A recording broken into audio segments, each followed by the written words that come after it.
안녕하세요. 이그스 칼럼에 오신 분들 환영합니다. 오늘은 트레이드로 온 두 선수를 조명해 보겠습니다.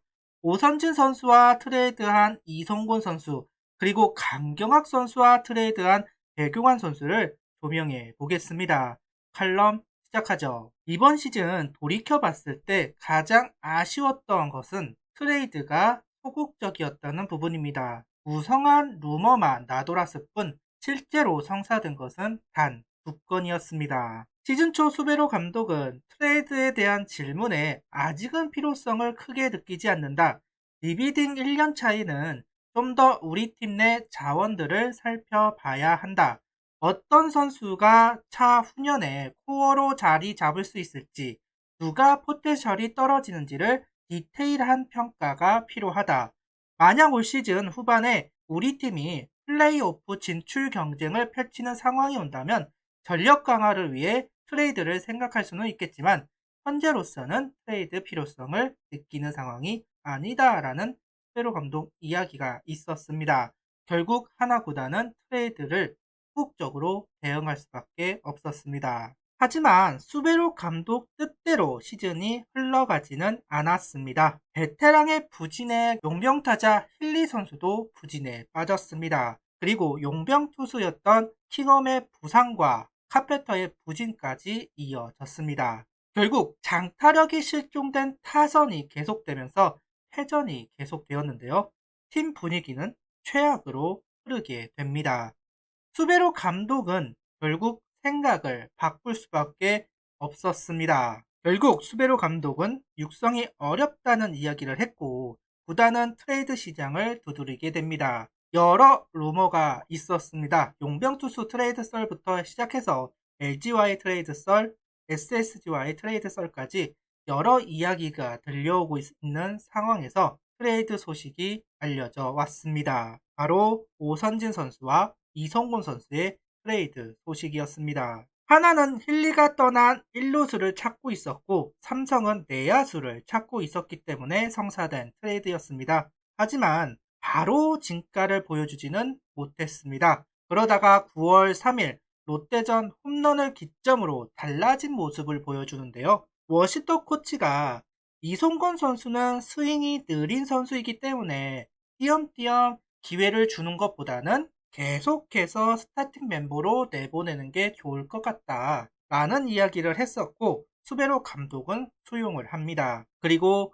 의미 있는 성적을 쓰기 시작하는데요. 9월에만 2할 9분 5리의 타율 15타점 1홈런, 출루율은 3할 6분 4리, 장타율은 4할 1분, OPS는 7할 7분 4리, 좋은 성적을 보여주면서 팀의 상승세를 이끌어가던 이성곤 선수였습니다. 10월에는 타율은 떨어졌습니다. 하지만 출루율은 4할 4푼 4리로 굉장히 좋은 모습을 보여주는데요.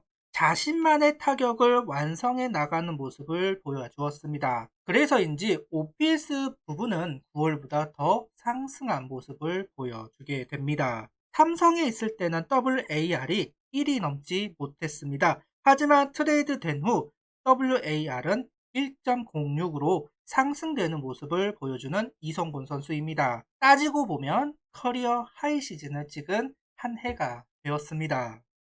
성공적인 트레이드라고 할 수 있을 겁니다. 물론 장타력 부분에서는 조금 손색이 있을지는 몰라도 충분히 어린 선수들을 이끌어 나갈 수 있는 리더로서의 모습, 그리고 하위 타선에 포진되면서 해결하는 해결사의 모습을 보여주었습니다. 수베로 감독은 실력으로 1루를 차지했다고 공언한 만큼 22시즌이 더 기대가 되는 선수라고 할 수가 있습니다. 다만 22시즌 포지션이 어떻게 이루어질지는 좀 더 지켜봐야 하는데요. 물론 활용도는 똑같을 겁니다. 하지만 개인적으로는 1루수보다는 지명타자로 나오는 확률이 좀 더 많지 않을까 하는 생각을 가지고 있는데요.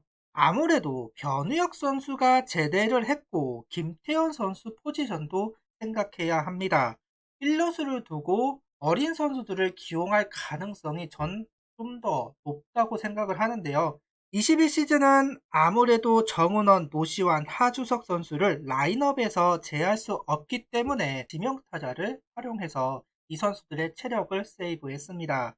하지만 22시즌은 나아질 거라고 생각합니다. 군 제대 선수들이 있고 FA 선수도 잡겠다고 공언을 했습니다. 그리고 여러 보강 선수들이 합류한 상황입니다. 물론 수베로 감독이 결정을 해야 하는 부분이겠죠. 내년에 어떤 식으로 활용될지는 좀 더 지켜볼 필요가 있을 것 같습니다. 두 번째 트레이드는 강경학 선수와 배경환 선수의 트레이드입니다.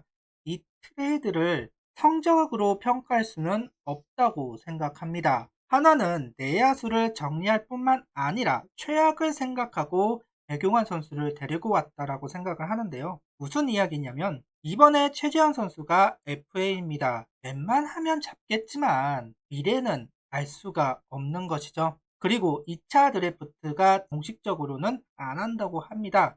하지만 트레이드를 한 7월에는 한다, 안 한다 이야기가 없었던 상황입니다. 만약 2차 드래프트가 원래 계획대로 시행이 됐다라고 한다면 과연 이해창 선수를 잡았을까요? 저는 틀렸을 가능성이 높다고 봅니다. 한 사람이라도 더 젊은 선수를 묶어야 하는 한화이기 때문에 이해창 선수를 보류 선수로 묶을 수가 없는 상황인데요. 그리고 이해창 선수와 박상호 선수의 부상과 허가나의 부진으로 백업이 없는 상황이나 다름이 없었습니다. 결국 백업 포수도 할 수 있는 선수가 필요하기도 했습니다. 성적을 내줄 거를 기대하고 데려온 것보다는 시간을 벌어줄 수 있는 선수, 그리고 최재훈, 이해창이 빠져나갈 수도 있다라는 것을 생각해 보았을 때 보험을 들어둘 수 있는 선수로 배경환 선수를 데리고